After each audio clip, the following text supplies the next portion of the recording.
You mentioned NVIDIA, so let me just talk about AI and bring it back to that for a second. Can you tell us your regrets, but also the positives of the experience you had with OpenAI, and then what your goals are with XAI?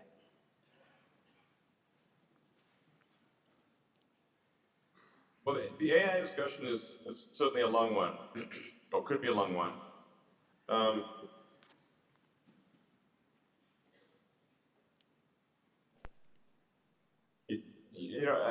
Digital superintelligence might be the most significant technology that humanity ever creates. And it has the potential to be more dangerous than nuclear weapons. So,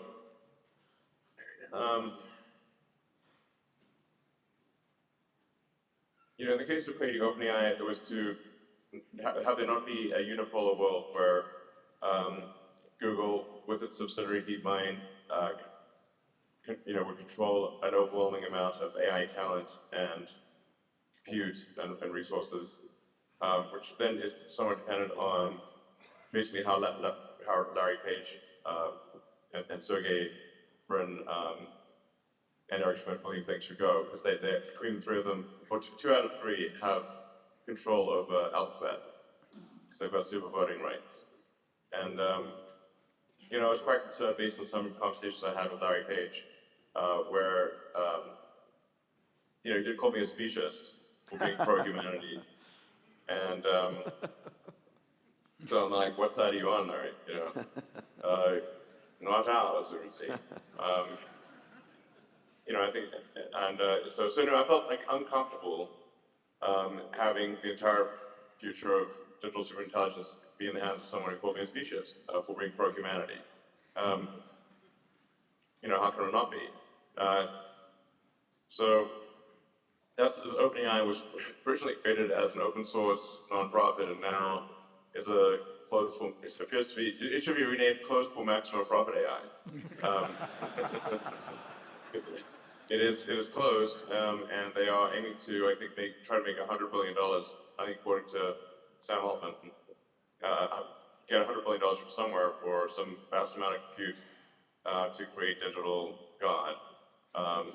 Apparently, all the weights are stored in a comma-separated value file, by the way. So, our digital God will be a CSV file.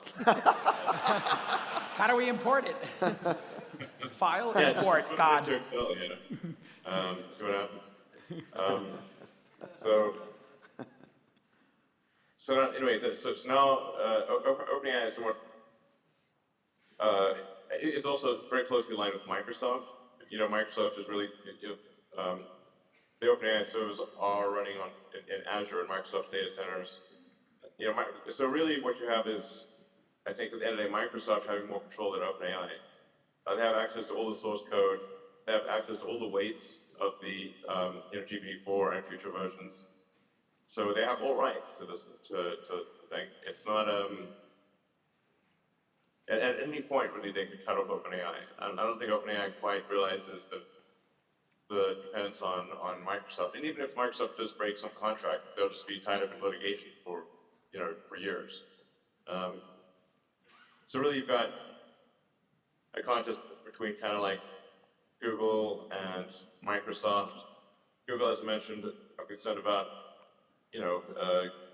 Larry not caring enough about AI safety, and good reason. And then Microsoft just is I think, a profit-seeking organization. And I think such is great, but I can't say that it would be difficult to say that Microsoft has an amazing track record in moral decision making. So Diplomatic. Anyway, so I was like, okay, look, I think let's try to create a third company that is competitive. I do think Tesla is underrated from an AI standpoint in terms of real world AI. Tesla has the best real world AI.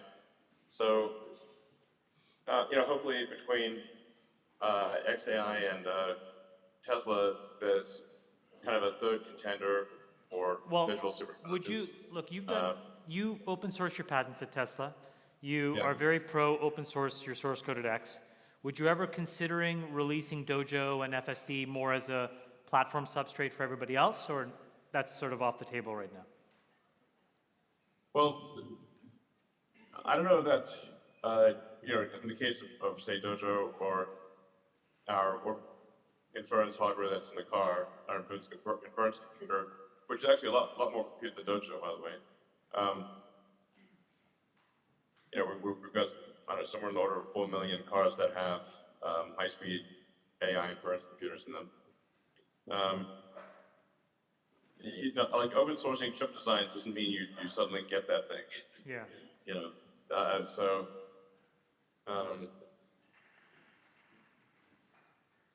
You can open source the software, but I think chip designs, they'll need ones that can actually use those chips, or really kind of, would be someone that's willing to spend many billions of dollars on a computer development. So anyway, I think in the case of Dojo is interesting. Optimus is really interesting.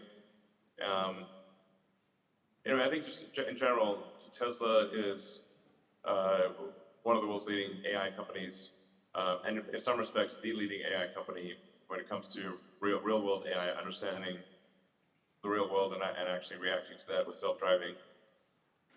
And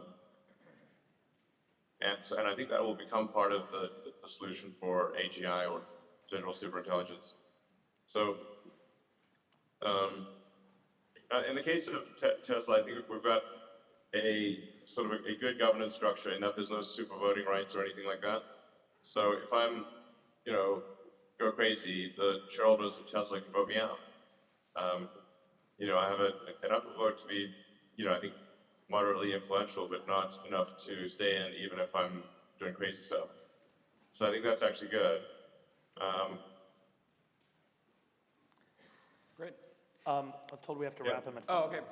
Just on the FSD, before we wrap, I'll let you go. We were talking earlier this year, and you said, hey, maybe ChatGPT 4.0-like moment for self-driving was coming.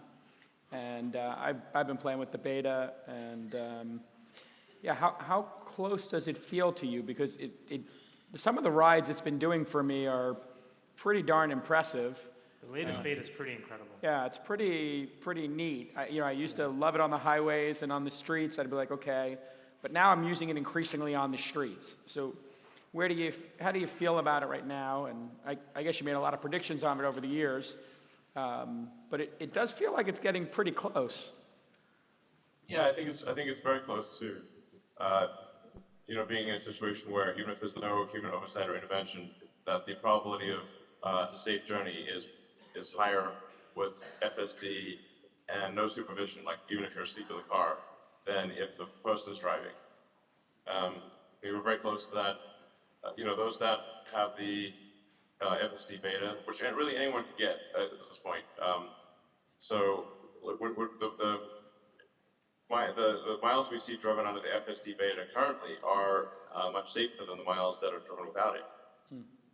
So that's already a very good milestone.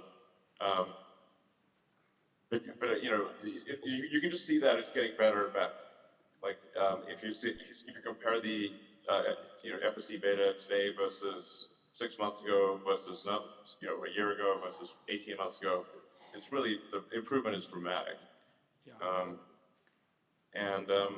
We've got the final piece of the puzzle, which is to have the control part of the car transition from about 300,000 lines of C++ code to also a neural network. So the whole system will be a neural network, photons in to controls out, and that's kind of the final piece of the puzzle for full self-driving being significantly better than human.